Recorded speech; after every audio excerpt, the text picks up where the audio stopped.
Welcome deer aspirant, welcome back to our channel. আজকে আমরা আলোচনা করব আরআরবি এনটিপিসির মক নাম্বার 4।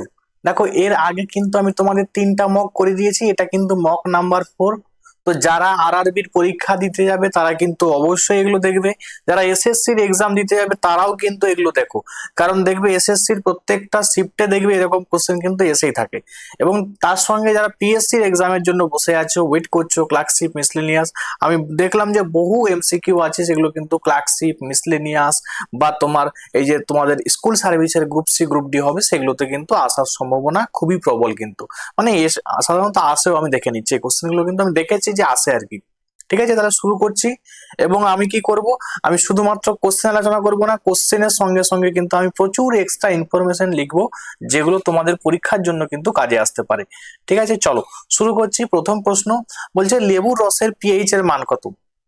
তাহলে লেবুর রসের পিএইচ এর মান কত?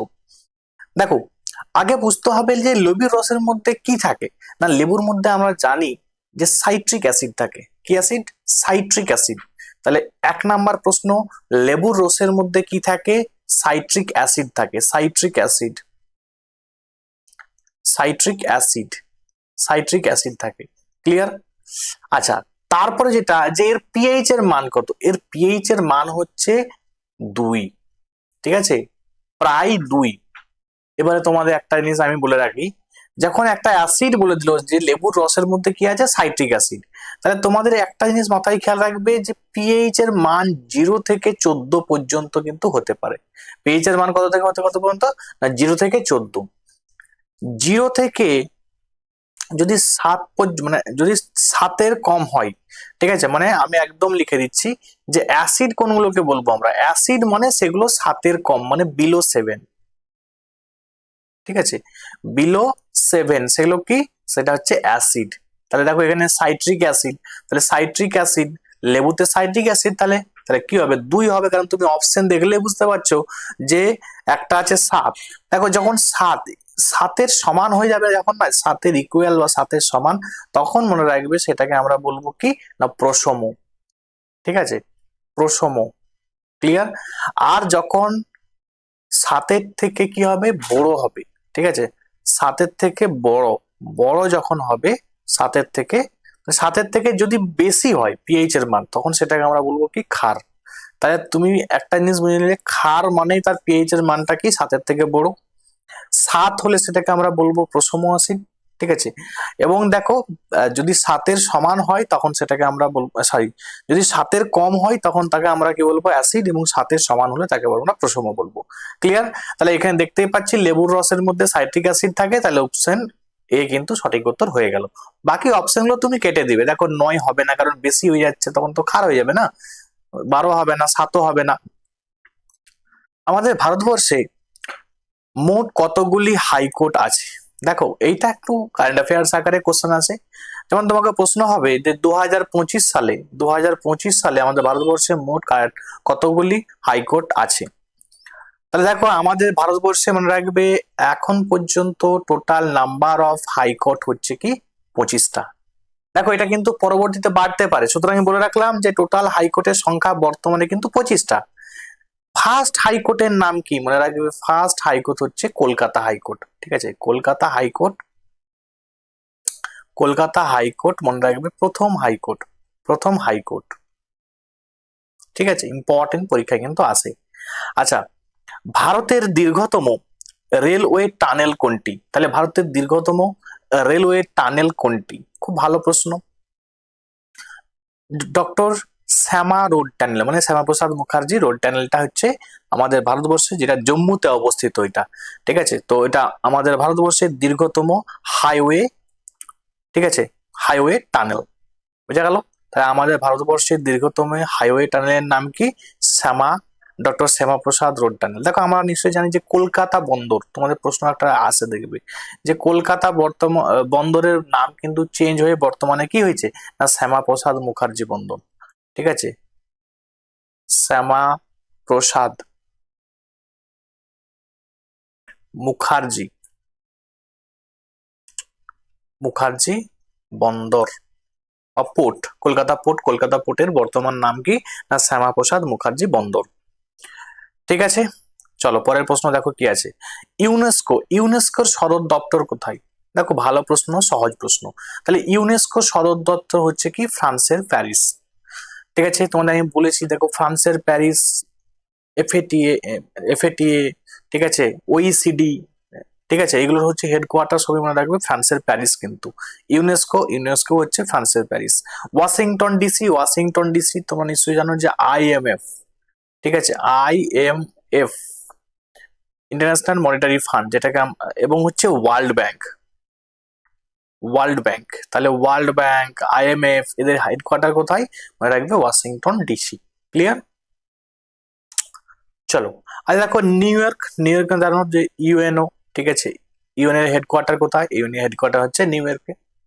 পরে কোশ্চেন বলছে লোকসভা এবং রাজ্যসভার যৌথ অধিবেশনে কে সভাপতিত্ব করেন? ভালো প্রশ্ন কিন্তু। তাহলে লোকসভা এবং রাজ্যসভা যৌথ অধিবেশন যখনই বলে দিচ্ছে তখন আমরা জানি যৌথ অধিবেশন মানে জয়েন্ট সিটিং, আমরা ইংলিশে বলা হয় কি না জয়েন্ট সিটিং। দেখো যখন জয়েন্ট সিটিং হবে তখন কি না লোকসভা এবং রাজ্যসভা দুটো একসঙ্গে কিন্তু বসবে, সেটাকে বলা হয় জয়েন্ট সিটিং। এইটা আমাদের সংবিধানের কত নম্বর আর্টিকেলে আছে? 108 নম্বর আর্টিকেলে জয়েন্ট সিটিং এর কথা বলা আছে। ঠিক আছে, তাহলে আর্টিকেলটা ইম্পর্টেন্ট পড়ে নিবে কিন্তু 108 নম্বর আর্টিকেলে জয়েন্ট সিটিং বা যৌথ অধিবেশনের কথা কিন্তু বলা আছে। এবারে এই অধিবেশনে সভাপতিত্ব কে করবে? না লোকসভার যে স্পিকার হবে, লোকসভার যে অধ্যক্ষ হবে তিনি কিন্তু সভাপতিত্ব করবেন। ক্লিয়ার? চলো পরের প্রশ্ন আমরা দেখে নিই। দেখো বলছে বেরিবেরি রোগটি কিসের অভাবের কারণে হয়? তাহলে বেরিবেরি রোগ ভিটামিন B1, ঠিক আছে, ভিটামিন B1 এর অভাবে কিন্তু বেরিবেরি ডিজিজ বা বেরিবেরি রোগ কিন্তু হয়। ভিটামিন এ পরীক্ষা আসে, ভিটামিন এর অভাবে মনে রাখবে রাতকানা রোগ হয়।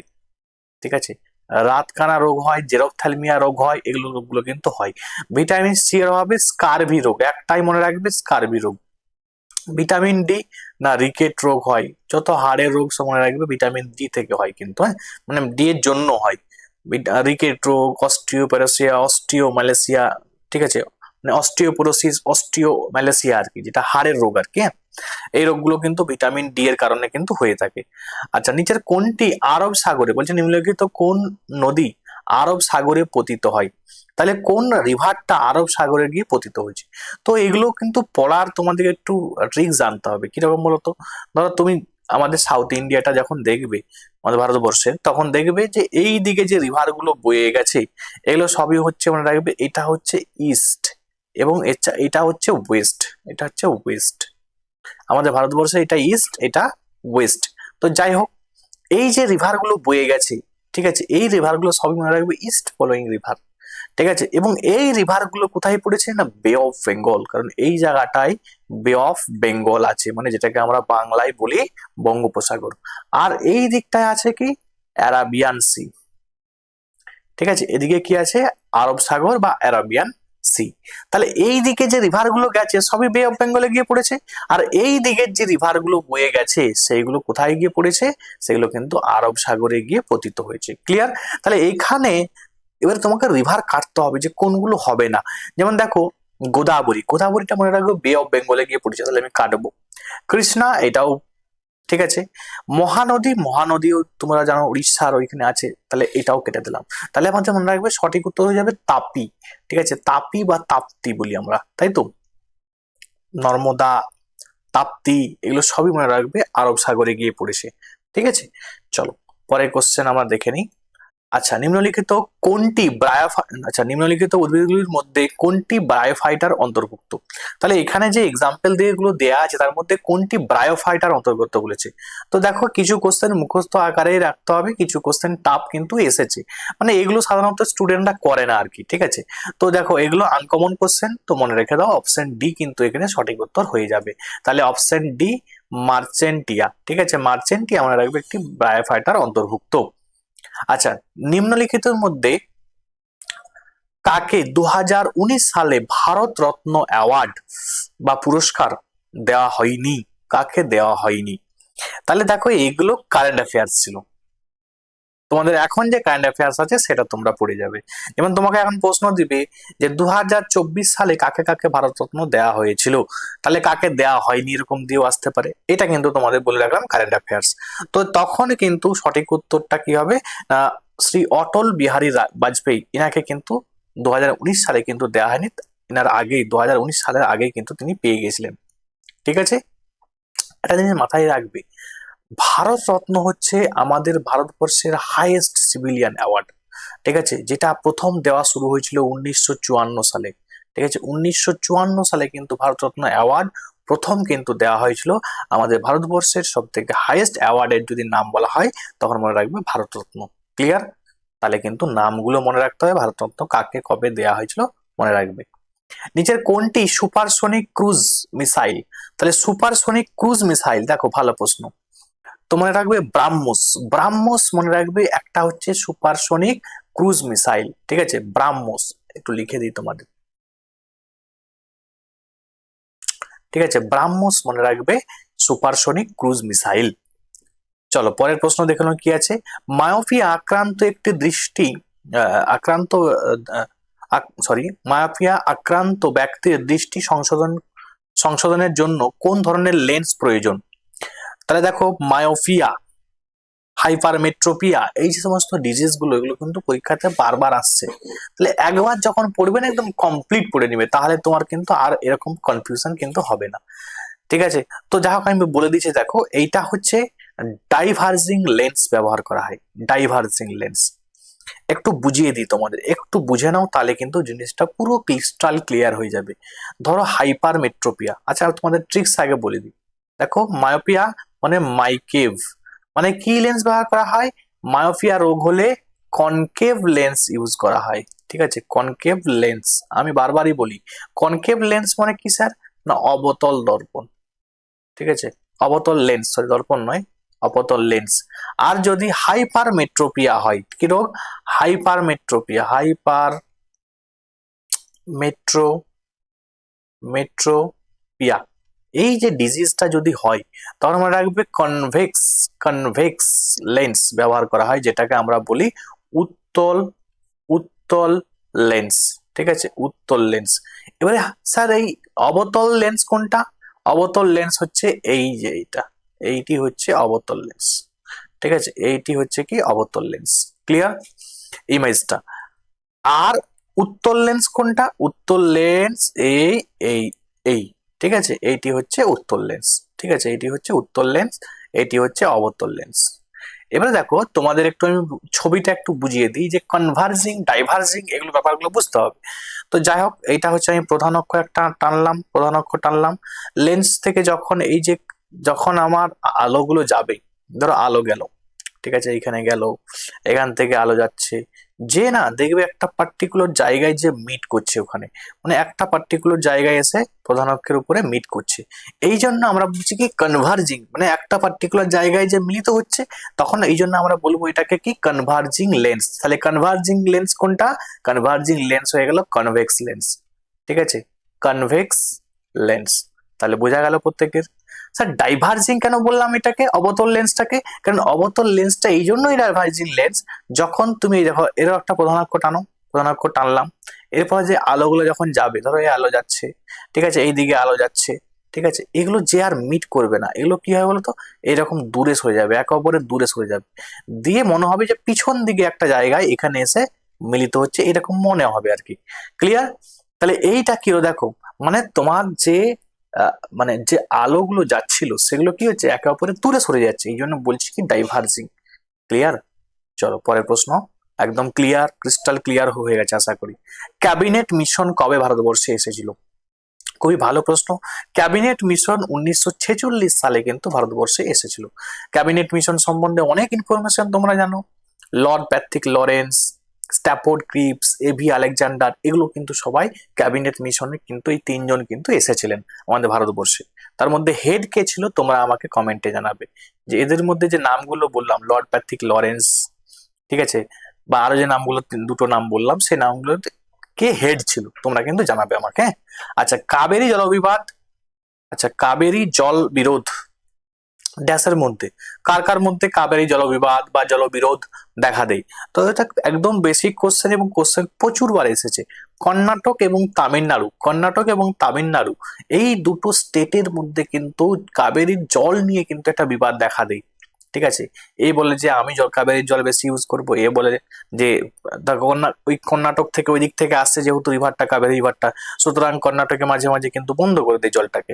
তখন কিন্তু তামিলনাড়ুতে প্রচুর পরিমাণে, বুঝতে পারছো তামিলনাড়ুতে এমনি শুষ্ক এলাকা, সেখানে এমনি জলের অভাব দেখা যায়, যদি কোনো কারণে জলটাকে আটকে দেয় কাবেরী তখন কিন্তু প্রচুর প্রবলেম দেখা দেয়। ঠিক আছে, কারণ এমনি শুষ্ক এলাকা। তো এই নিয়ে কিন্তু কর্ণাটক এবং কাবেরীর মধ্যে একটা জলবিবাদ দেখা যায়। ক্লিয়ার? জিম করবেট জাতীয় উদ্যান ড্যাশটি ড্যাশে অবস্থিত। দেখো আমাদের ভারতবর্ষের প্রথম ন্যাশনাল পার্কের নাম কি, না জিম করবেট ন্যাশনাল পার্ক, যেটি উত্তরাখণ্ডে অবস্থিত। কত সালে? এটা হচ্ছে 1936 সালে। বারবার বলেছি জিম করবেট ন্যাশনাল পার্কের আরেকটা নাম হচ্ছে কি হেইলি ন্যাশনাল পার্ক। ঠিক আছে, হেইলি জাতীয় উদ্যান বা হেইলি ন্যাশনাল পার্ক, এটা বর্তমানে নাম হয়েছে কি রামগঙ্গা ন্যাশনাল পার্ক। ঠিক আছে, রামগঙ্গা ন্যাশনাল পার্ক। ক্লিয়ার? চলো পরের প্রশ্ন দেখে নি, আর বেশি বলবো না এখান থেকে। আচ্ছা বলছি, ভারতে আরোপিত একটি পরোক্ষ, দেখো এই প্রশ্ন এসেছে যে জিএসটি কি ধরনের ট্যাক্স, এটা হচ্ছে ইনডাইরেক্ট ট্যাক্স। ঠিক আছে, ইনডাইরেক্ট ট্যাক্স, এটা একটা কি ইনডাইরেক্ট ট্যাক্স, ডাইরেক্ট কিন্তু নয়, ইনডাইরেক্ট মানে পরোক্ষ ট্যাক্স। তো যাই হোক, এই জিএসটির পুরো নাম কি? দেখো তোমাদের আগের ডেটে আমি পড়েছিল কি যে জিএসটি কি ধরনের ট্যাক্স, এখন প্রশ্ন করছে যে জিএসটি ফুল ফর্মটা কি। তাহলে goods and service tax, option B কিন্তু সঠিক উত্তর হয়ে যাবে, যে গুডস এন্ড সার্ভিস ট্যাক্স হচ্ছে তোমার জিএসটির সম্পূর্ণ নাম। জিএসটিটা প্রথম কোন দেশে শুরু হয়েছিল? ফ্রান্সে। ঠিক আছে, আমাদের ভারতবর্ষে জিএসটি চালু করেছে কোন দেশে, না মনে রাখবে, কোন দেশে নয় কোন রাজ্যে, মনে রাখবে আসাম। আসাম হচ্ছে স্টেট, প্রথম স্টেট যে কিন্তু জিএসটি চালু করেছিল। ঠিক আছে, চলো পরের প্রশ্ন আমরা দেখে নিই। ভারতের কেন্দ্রীয় ওষুধ তাহলে গবেষণা প্রতিষ্ঠানটি কোথায় অবস্থিত? তাহলে ড্রাগ সেন্টার, আমাদের ভারতবর্ষের ড্রাগ সেন্টারটা মানে ড্রাগ সেন্টার হেডকোয়ার্টারটা কোথায়? তাহলে মনে রাখবে লখনৌ, ইউপির লখনৌ কিন্তু অবস্থিত। আচ্ছা, ইন্টেল কোর i9, দেখো i9 i7 এগুলো যারা ল্যাপটপ ইউজ করো তারা তো জানো, এগুলো সবই কি, এগুলো এক একটা প্রসেসর। ঠিক আছে, হার্ড ডিস্ক কিন্তু নয়, এগুলো কি প্রসেসর, মাদারবোর্ডও নয়। ঠিক আছে, অ্যান্টিভাইরাসও নয়, অ্যান্টিভাইরাস তো হবেই না। ঠিক আছে, মাদারবোর্ডটা আলাদা জিনিস, হার্ড ডিস্ক আলাদা জিনিস। ঠিক আছে, প্রসেসরটা মনে রাখবে i9 i5 i7। ঠিক আছে, i3, বুঝলি না, দেখবে ল্যাপটপের অনেকের i3 আছে, যেমন পুরোনো ওগুলো যেগুলো আছে। তো যাই হোক এগুলো কিন্তু মনে রাখবে। আচ্ছা, পাইথন, পাইথন হলো কি, পাইথন একটা প্রোগ্রামিং ল্যাঙ্গুয়েজ। দেখো কম্পিউটারের যে এই কয়েকটা কোশ্চেন দেখবে বারবার বারবার ঘুরে আসে, যেমন পাইথন তোমাকে এখন দিয়েছে, আবার তোমাকে দিয়ে দিবে পাইথনের জায়গায় দিয়ে দিবে জাভা। ঠিক আছে, এটা মনে রাখবে একটা programming language. C plus plus এটাও একটা প্রোগ্রামিং ল্যাঙ্গুয়েজ। তাহলে C plus plus, Java, Python এগুলো পরীক্ষায় কিন্তু বেশি আসে, এগুলো মনে রাখবে প্রোগ্রামিং ল্যাঙ্গুয়েজ। ক্লিয়ার? হুমায়ুন নামা, হুমায়ুন নামা রচনা করেছিলেন, তাহলে হুমায়ুন নামাটা কে রচনা করেছেন? দেখো হুমায়ুন নামা রচনা করেছেন কে, গুলবাদন বেগম। তিনি কিন্তু হুমায়ুনের বোন ছিলেন। ঠিক আছে, সিস্টার, হুমায়ুনের সিস্টার ছিলেন, হুমায়ুনের সিস্টার, এই যে হুমায়ুনের সিস্টার হচ্ছে গুলবাদন বেগম, ইনি কিন্তু হুমায়ুন নামাটা লিখেছেন। ঠিক আছে, প্রশ্ন আছে যে হুমায়ুন, হুমায়ুনস টোম্ব কোথায় অবস্থিত? হুমায়ুনের টোম্ব, টোম্ব মানে কবর আর কি, হ্যাঁ? তো এটা মনে রাখবে দিল্লিতে অবস্থিত, পরীক্ষায় কিন্তু প্রচুর বার আছে দিল্লি। যেমন দেখো বাবর, বাবর এর হচ্ছে তোমার বাবরের সমাধি কোথায়? ঠিক আছে, আকবরের তোমার বাবরে আছে, এবং হচ্ছে মনে রাখবে বাবরের সমাধি আছে কাবুলে, আছে কাবুলে। ঠিক আছে, এবং হচ্ছে জাহাঙ্গীর, জাহাঙ্গীর, জাহাঙ্গীরের সমাধিও মনে রাখবে আমাদের ভারতবর্ষের বাইরে আছে, লাহোরে আছে। ঠিক আছে, এই দুটো কিন্তু বেশি পড়ে। এবং ওই তোমার হুমায়ুন নামাটাও, তোমার হুমায়ুনের টোম্বটা কোথায় আছে এটাও কিন্তু পরীক্ষায় আসে।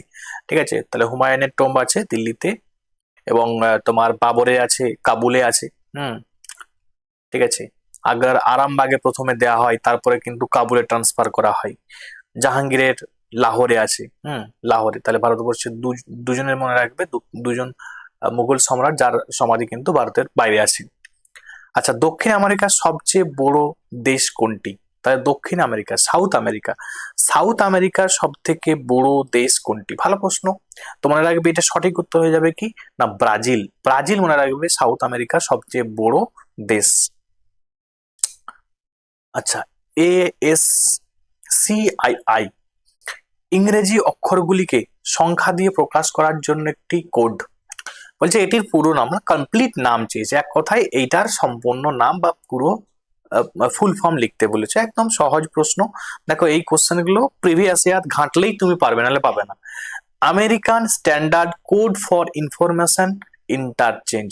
তো এটা তোমরা যদি প্রিভিয়াস ইয়ার ঘাটো তখনই দেখতে পাবে, নাহলে কিন্তু পাবে না। ঠিক আছে, ওই জন্য প্রিভিয়াস ইয়ার ঘাঁটতে হবে। আচ্ছা, সমগ্র শিক্ষা এটা প্রকল্প আর কি। ঠিক আছে, সমগ্র শিক্ষা স্কিম বলতে পারো একটা। স্কুল শিক্ষার জন্য যা বিস্তৃত, কোথা থেকে কোথা পর্যন্ত, না কোন ক্লাস থেকে কোন ক্লাস পর্যন্ত? একদম প্রি নার্সারি থেকে একদম দ্বাদশ শ্রেণী পর্যন্ত। সমগ্র শিক্ষা প্রি নার্সারি থেকে একদম দ্বাদশ শ্রেণী পর্যন্ত। মহাত্মা গান্ধী জাতীয় কংগ্রেসের মানে কোন অধিবেশনে জাতীয় কংগ্রেসের সভাপতিত্ব করেন? তো মহাত্মা গান্ধী একবারই সভাপতিত্ব করেছিলেন 1924 সালে, 1924 বেলগাঁও সেশন। বেলগাঁও সেশন মনে রাখবে, আমাদের মহাত্মা গান্ধী একবারই কিন্তু তিনি কিন্তু অধিবেশন করেছিলেন, সেটা কিন্তু বেলগাঁও সেশন 1924 সালে। জাতক, জাতক কিসের সঙ্গে সম্পর্কিত? তো মনে রাখবে জাতক, জাতকের যে কাহিনী বর্ণিত আছে কোথায়, না অজন্তা গুহাতে। কোথায়? অজন্তা গুহা। অজন্তা গুহাতে জাতকের কাহিনী বর্ণিত আছে।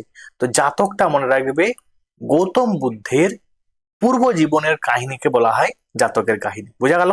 গৌতম বুদ্ধ তাহলে কিসের সঙ্গে সম্পর্কিত, না বৌদ্ধ ধর্মের সঙ্গে সম্পর্কিত।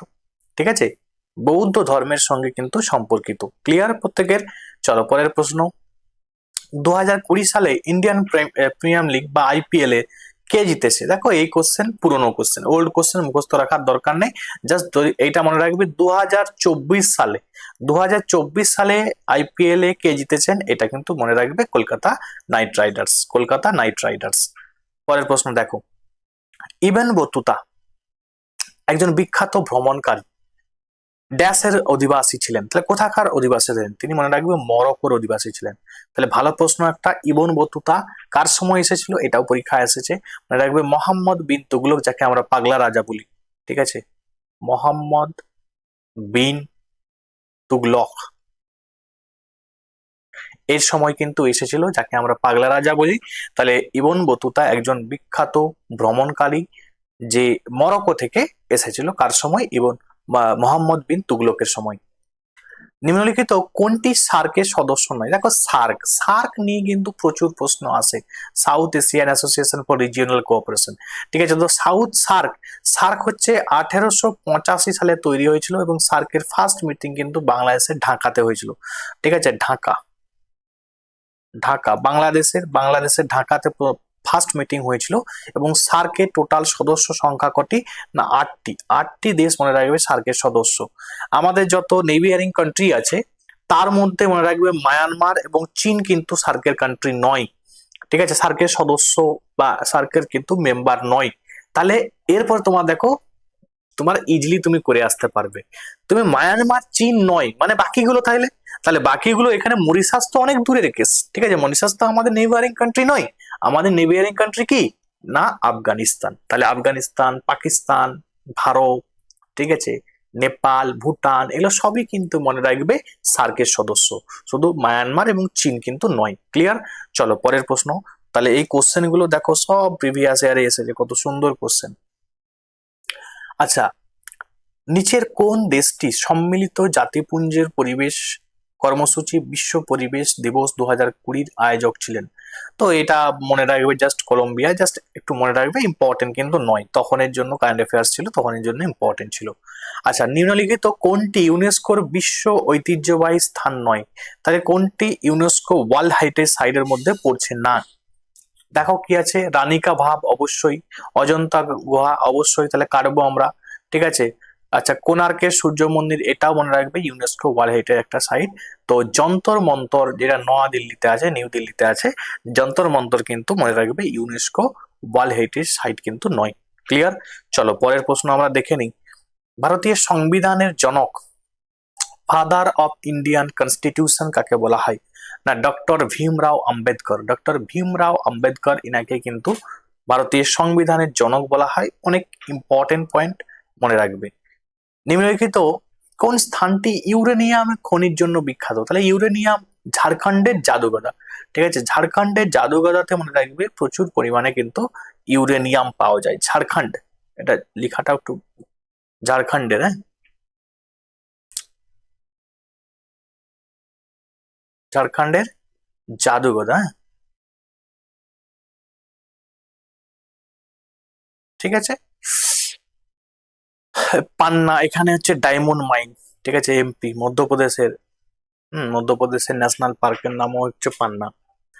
ঠিক আছে, রানীগঞ্জ, রানীগঞ্জ তো আসানসোল, রানীগঞ্জ এগুলো কিন্তু নয় কিন্তু, হ্যাঁ। চলো, এখানে কয়লা পাওয়া যায় আর কি, রানীগঞ্জে কয়লা আছে, কয়লার জন্য ফেমাস। মধ্যপ্রদেশে ডায়মন্ড মাইন আছে। হুম, চলো পরের প্রশ্ন আমরা দেখে নিই কি আছে। আচ্ছা, অ্যান্ট্রিক্স কর্পোরেশন লিমিটেড বেঙ্গালুরুর একটি ড্যাশ। তো মনে রাখবে এটা হচ্ছে ইসরোর একটা বিপণন শাখা আর কি। তো মনে রাখবে, দেখো কিছু কোশ্চেন মুখস্থ আকারেই রেখে দিবে, ঠিক আছে। মানে একটা ইসরোর একটা তোমার আনসার একটা আর কি, হ্যাঁ? আচ্ছা, নিচের কোন মানব রোগটি ব্যাকটেরিয়া দ্বারা সৃষ্ট হয়? তাহলে ব্যাকটেরিয়া দ্বারা কোন রোগটি সৃষ্টি হয়? তাহলে ব্যাকটেরিয়া গঠিত রোগ, ভাইরাস গঠিত রোগ এগুলো কিন্তু পরীক্ষা আসে। যেমন দেখো পোলিও ভাইরাস গঠিত রোগ, ঠিক আছে। এই যে দেখতে পাচ্ছ টাইফয়েড, টাইফয়েড মনে রাখবে এটি একটি ব্যাকটেরিয়া গঠিত রোগ, ঠিক আছে। তাহলে একটা ব্যাকটেরিয়া গঠিত রোগের নাম কি? টাইফয়েড। সালমোনেল্লা টাইফি, মনে পড়ো, সালমোনেল্লা টাইফি। গীত গোবিন্দ বইটি কার লেখা? তাহলে গীত গোবিন্দ বইটি হচ্ছে জয়দেবের লেখা। কার লেখা? জয়দেব, ঠিক আছে, জয়দেবের লেখা হচ্ছে বই গীত গোবিন্দ।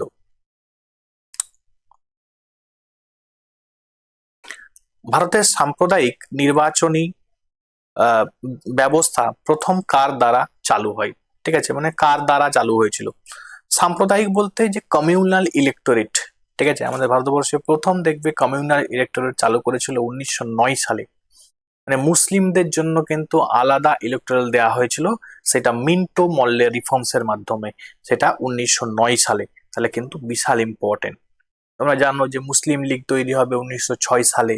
এরপরে মুসলিম লীগে মানে মুসলিমরা যাতে তাদেরকে আলাদা করে সিলেক্ট মানে তোমার দেওয়া হয়, ঠিক আছে, মানে সেপারেট ইলেক্টোরেট দেওয়া হয়, তার জন্য কিন্তু প্রচুর তারা কিন্তু রিকোয়েস্ট করবে ইংরেজদের কাছে, ঠিক আছে, বিক্ষোভ করবে তারা।